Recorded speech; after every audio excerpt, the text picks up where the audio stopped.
বিসমিল্লাহির রহমানির রহিম। প্রিয় ছাত্রছাত্রী, আশা করি ভালো আছেন।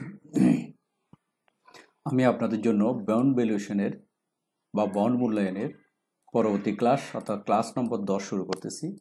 এই অধ্যায়টা এমবিএ অ্যাকাউন্টিং শব্দ নিয়ে যারা পড়তেছেন তারা প্রিলিমিনারিতে রয়েছে, যারা বিবিএ ফিনান্স বিজনেস ফিনান্স বইয়ে যারা বিবিএ অ্যাকাউন্টিং সাবজেক্ট নিয়ে পড়তেছেন তাদের ফার্স্ট ইয়ার রয়েছে, যারা বিবিএতে ম্যানেজমেন্ট অ্যাকাউন্টিং নিয়ে পড়তেছেন অনার্স করতেছেন তাদের সেকেন্ড ইয়ার রয়েছে। গুরুত্বপূর্ণ একটি অধ্যায়, সবসময় অঙ্কগুলো আসে। আমি ইতিমধ্যে এর উপর 9টা ক্লাস আলোচনা করেছি, ধারাবাহিক ক্লাস। সবগুলো ধারাবাহিকভাবে দেখলে আপনারা সহজে বুঝতে পারবেন। আমি এখন 10ম ক্লাস নিয়ে আপনাদের সাথে হাজির হচ্ছি। 10ম ক্লাস এই অঙ্কটা আমরা করবো ইয়ার কোয়েশ্চেন। বর্তমানে আমাদের ইয়ার কোয়েশ্চেনের কাজগুলো চলতেছে প্রবলেম নম্বর 22। এটা ন্যাশনাল ইউনিভার্সিটিতে এসেছে 2014 সালে।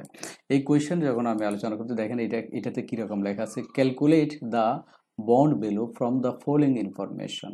এই যে নিচে যে ইনফরমেশন দেওয়া আছে এগুলো ইন্টারেস্ট থেকে, এই ইনফরমেশন থেকে কি বের করতে হবে, বন্ড ভ্যালু নির্ণয় করতে হবে। ক্যালকুলেট বন্ড ভ্যালু নির্ণয়, এটা বের করতে হবে using PVIF and PVIF respectively. বলা হচ্ছে ইউজিং মানে ব্যবহার করো, PVIF present value interest factor annuity and PVF present value interest factor respectively. এই দুটো ব্যবহার করে মূলত আমাদের কাজটা করতে হবে। এই PVIF এবং PVIF এই বিষয়গুলো আমি আমার 1 নম্বর ক্লাসে আমি আপনাদের সাথে আলোচনা করেছিলাম, যে 1 নম্বর ক্লাসে রুলসে PVIF এইটার সম্পর্কে। এখন তারপরে আমি আপনাদের রিপিট করতেছি, যেহেতু ইউজিং শব্দটা বলেছে, এটা না বললে আমরা করে ফেলতে পারতাম। আর এখানে কোয়েশ্চেনের মধ্যে কি আছে, তারপর যাচ্ছে question interest paid on the interest on the বন্ডের সুদ কত সেটা দেওয়া আছে 250 টাকা। এখানে বাইর করতে হবে না, এটা দেওয়াই আছে। ম্যাচুরিটি লাইফ কত বছর পরে মেয়াদ পড়তে হবে, 12 বছর পরে মেয়াদ পড়তে হবে। রিডেমবেবল ভ্যালু, এই যে আমরা face value, par value, redeemable value, recoverable বলছিলাম, এখানে বলা হচ্ছে যেটা রিডেমবেবল ভ্যালু, যেটা ম্যাচুরিটি ভ্যালু এমবি বলা হয়, সেটা 1500 টাকা। এক্সপেক্টেড রেট অফ রিটার্ন, প্রত্যাশিত আয়, আর এর মান হচ্ছে 15%, আর এর মান দেওয়া আছে 15%, সবগুলো এখানে দেওয়া আছে। জাস্ট আমরা PBIF এবং PBIF এগুলো দিয়ে আমরা কাজটা করব। এখন এই PBIF আমরা কোথায় শিখেছিলাম, আমরা 1 নম্বর ক্লাসে শিখেছিলাম। এই যে এখানে বন্ড ভ্যালু নির্ণয় করার সময় interest into PBIF plus MB into PBIF, এই যে এই নিয়মে আমরা মূলত এই কাজটা শিখেছিলাম, এখানে এই ইন্টারেস্ট বেশি শিখেছিলাম। এখন এই PBIF এবং PBIF, এই PBIF এবং PBIF এই দুটা প্রয়োগ করে আমাদের কাজটা করতে বলা হচ্ছে। তো এই PBIF মানে কি, এটা আমি আপনাদের আগেই বুঝিয়েছিলাম। PBIF বিষয়টা হচ্ছে যে কি, এই এই এই এই যে প্রথম এই অংশটাকে বলা হয় যে PBIF। এই অংশটার নাম হচ্ছে PBIF, মানে এটা হচ্ছে যে কি বের করা, ইন্টারেস্ট বের করা PBIF এ। তাহলে এইটাই PBIF-টাই ইন্টারেস্ট বের করাটাই, ইন্টারেস্টের উপরে যে ফ্যাক্টরটা দেওয়া আছে এই সূত্রটা, এটা হচ্ছে PBIF এ প্রেজেন্ট ভ্যালু ইন্টারেস্ট ফ্যাক্টর অ্যানুইটির সূত্র। এইটার জায়গায় এটা লিখে কাজ করতে হবে। এরপর সেকেন্ডটা কি, সেকেন্ডটা ছিল যে এমবি, এই PBIF, কোয়েশ্চেনের মধ্যে আমরা PBIF এটা ছিল, এটা কি, এটা মূলত এই অংশটাই হচ্ছে PBIF, ম্যাচুরিটি ভ্যালুকে 1 plus r whole to the power n দ্বারা ভাগ করা, এটা হচ্ছে PBIF। এই ম্যাচুরিটি ভ্যালু এই জিনিসটা, এই একটা অংশ আলাদা আলাদা করে আমরা বের করব, বের করে দুইটা যোগ করে মূলত আমরা বন্ড ভ্যালুটা নির্ণয় করব। এই কাজটাই হচ্ছে অঙ্কের মধ্যে এইভাবে করতে হবে। এতদিন আমরা এই সূত্রটা সরাসরি লিখে করেছি, এখন এই সূত্রের মাধ্যমে এটা লিখে এই মানটা বসাই, সূত্রটা লিখে তারপর কাজটা করতে হবে। এটাই মূলত মূল বিষয়, যেটা আমি 1 নম্বর ক্লাসে আপনাদের দেখিয়েছিলাম। তাহলে দেখেন এটা, এই আমরা যদি দেখি আমাদের অঙ্কটার এই বন্ড ভ্যালু বা ভিভি সমান ইন্টারেস্ট ইন্টু PBIF, এটা লিখে দিচ্ছে প্লাস আর বি ইন্টু PBIF, এটা আমি এখন আপনাদের দেখাইলাম। এখন ইন্টারেস্ট মান হচ্ছে 250, দেখা আছে interest paid on the bond 250 টাকা, এটা বসে গেছে। PBIF এটার মান বের করতে হবে, এটা এই যে এখানে দিছে অংশটা দেখেন, এই PBIF আমাদের এখানে দিয়েছে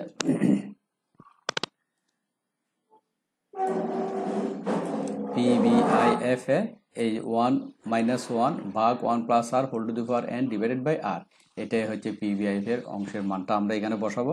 এই মানটা বসে 1 এর মান বসছে 1 আবার 1 প্লাস আর এর মান, এই যে আর এর মান এক্সপেক্টেড রিটার্ন 15%, 15কে 100 দিয়ে ভাগ করলে 0.15 বসে গেছে। একের সাথে 15 যোগ করলে 1.15 একসাথে করে ফেলছে। n মানে ইয়ার কত, ইয়ার আমাদের হচ্ছে যে 12 ইয়ার্স, 12 বছর। ম্যাচুরিটি লাইফ মেয়াদ পূর্ণ হবে যে 12 বছর পরে, 12 এটা বসে গেছে। এরপরে ভাগ আর এর মান, আবার আর এর মান হচ্ছে মূলত 0.15, এটাই 0.15 সবগুলো মান বসার পরে এই মানটা বসার পরে আমরা ক্যালকুলেটর দিয়ে মানটা বের করলে এই ফলাফলটা বের হবে 5.24206 এই মানটা বের হবে, যেটা পিবিআইএফ এর মান। আর ইন্টারেস্টের মান বসে রয়েছে এটা। তাহলে আমরা যদি এটা দেখি আমাদের ঠিক আছে কিনা, তাহলে আমরা এই অংশটা করি 1 মাইনাস 1 ভাগ চিহ্ন ব্র্যাকেট শুরু 1 প্লাস 0.15 ব্র্যাকেট শেষ পাওয়ার 12 বছর 12। তাহলে এই মানটা বের হয়েছে 0.83। এটাকে আবার ভাগ করতে হবে, ভাগ আর এর মান দিয়ে 0.15 দিয়ে ভাগ করলে 5.420। এই যে 5.420 বের হয়েছে, দেখি 5.4206।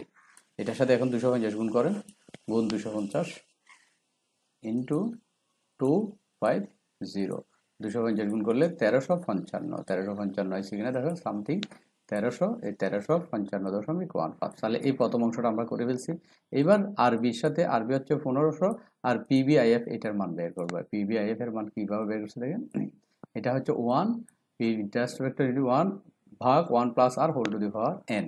এই সূত্রটা দিয়ে আমরা কাজ করব। তাহলে এটার কাজ হচ্ছে 1 লিখলাম ভাগ চিহ্ন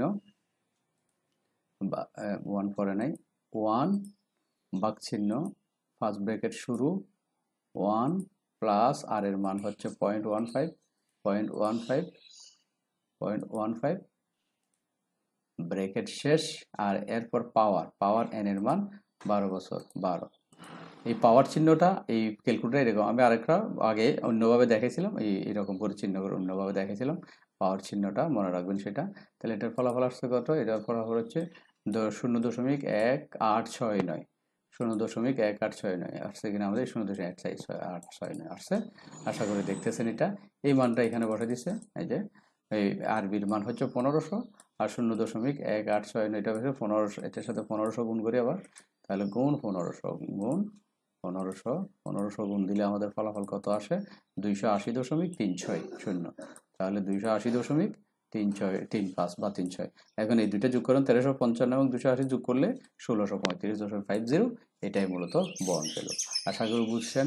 আমরা আরেকটা বিষয়, এই পাওয়ার চিহ্ন, এই সাইন্টিফিক ক্যালকুলেটর এই চিহ্নটা আমি আগের ক্লাসে বলেছি, প্রথম ক্লাস পাওয়ার চিহ্নটা কিছু কিছু ক্যালকুলেটর এইরকম আছে উপরে, এটা হচ্ছে পাওয়ার চিহ্ন। এটাতে চাপ দিয়ে ওই এই মানগুলা, এই এন এর মানটা বসা দিতে হবে। এন এর মান কত, 12, এটা বসা দিবে। আশা করি বোঝা গেল। আরেকটা বন্ড ভ্যালুয়েশনের অঙ্ক আমরা জানলাম। এইভাবে যদি বলে পিবিআইএফ এবং পিবিআইএফ একটা এফ একটা, এতটুকু পর্যন্ত বলে এই দুইভাবে করে মানটা এখানে বসা দিবে। আশা করি বোঝা গেল। ওকে, থ্যাংকস।